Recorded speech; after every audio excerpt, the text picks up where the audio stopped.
நம்ம சிஎஸ்கே கடந்த ஆட்டத்தில் ஹைதராபாத் அணியை வீழ்த்திருந்தாலும் நம்ம ருத்ராஜ் கை கட்டை விரல்ல காயம் ஏற்பட்டு இப்ப அந்த காயம் முழுசா குணம் அடைகிறதுக்கு முன்னாடியே பஞ்சாப் கிங்ஸ் அணிக்கு எதிராக இன்னைக்கு விளையாட வேண்டிய கட்டாயத்துக்கு ருத்ராஜ் அவர் தள்ளப்பட்டிருக்காரு.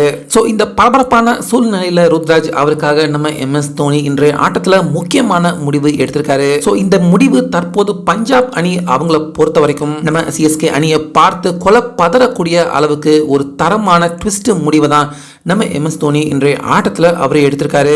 அந்த வகையில் ருத்ராஜ் இப்ப அவர் நம்ம சிஎஸ்கே அணியின் ஓபனிங் பேட்ஸ்மேன் மட்டும் கிடையாது, அவர் சிஎஸ்கே அணியின் கேப்டனும் கூட. அதனால முழு ஃபிட்னஸ் ஆகிறதுக்கு முன்னாடி ருத்ராஜ் அவர் நம்ம சிஎஸ்கே அணியில விளையாண்டு ஒருவேளை இன்ஜூர் பெருசாயிடுச்சுன்னா கண்டிப்பா IPL விட்டு ரூல்ட் அவுட் ஆக வேண்டியதாயிடும். இப்ப நேற்றைய ஆட்டத்தில் மாயன் யாதவ் கம்ப்ளீட்டா IPL விட்டு அவர் வெளியேறினாரே அந்த மாதிரி. அதனால கண்டிப்பா ருத்ராஜ் அவருக்கு இந்த மேட்ச்ல இருந்து தற்போது ஓய்வு கொடுக்க நம்ம MS தோனி முடிவு எடுத்திருக்காரு. அதே போல ருத்ராஜ் அவர் வெளியே போயிட்டார்னா கண்டிப்பா சிஎஸ்கே அணி பக்கம் ஓபனரா களம் இறங்கி அதிரடியா அடிக்கக்கூடிய பேட்ஸ்மேன்கள் யாரும் இல்ல. சோ இந்த இடத்துல தான் ஒரு மிக மிக முக்கியமான முடிவை இன்றைய ஆட்டத்துல நம்ம MS தோனி அவர்கள் எடுத்திருக்காரு. அது ருத்ராஜ் அவருக்கு பதிலா இத்தனை நாட்களா நம்ம தோனி அவர் ரகசியமா வச்சிருந்த ஒரு முக்கியமான பிளேயர் அப்படின்னே சொல்லலாம். சோ அந்த ஓபனிங் பிளேயர் தான் பாத்தீங்கன்னா சமீர் ரிஸ்வி.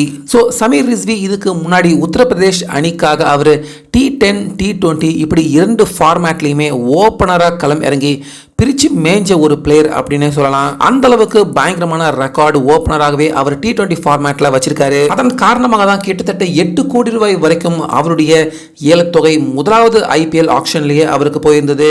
அந்த வகையில் ரிஸ்வி அவரை பயன்படுத்துறதுக்கு இதுதான் சரியான நேரம் அப்படின்னு இன்னைக்கு நம்ம MS தோனி ருத்ராஜ் அவருக்கு ஓய்வு கொடுத்துட்டு அவருடைய ரீப்ளேஸ்மெண்டா ரஹானே அவர் கூட ஓப்பனிங் பெயரா சமீர் ரிஸ்வி நம்ம சிஎஸ்கே அணிக்காக இன்னைக்கு ஓப்பனிங் வர இருக்காரு. மற்றபடி எப்பயுமே நம்ம MS தோனி பிளேயிங் 11ல தேவையில்லாத மாற்றத்தை கொண்டு வர மாட்டாரு. ஸோ அதனால பிளேயிங் 11 பொறுத்த வரைக்கும் ரிஸ்வி அவரை தவிர வேற எந்த ஒரு மாற்றமும் கண்டிப்பா இன்றைய பிளேயிங் 11ல நம்ம சிஎஸ்கே அணியில இருக்க போறதில்ல.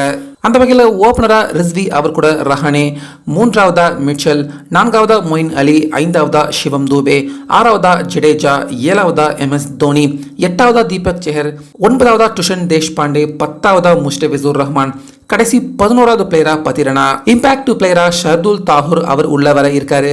ஸோ ஆக மொத்தம் இன்னைக்கு பஞ்சாப் அணியை எதிர்த்து இந்த பிளேயிங் 11ல தான் நம்ம சிஎஸ்கே அணி விளையாட இருக்காங்க. ஸோ பஞ்சாப் அணியை வீழ்த்த இந்த பிளேயிங் 11 போதுமானதாக இருக்குமா? உங்க கருத்தை சொல்லுங்க.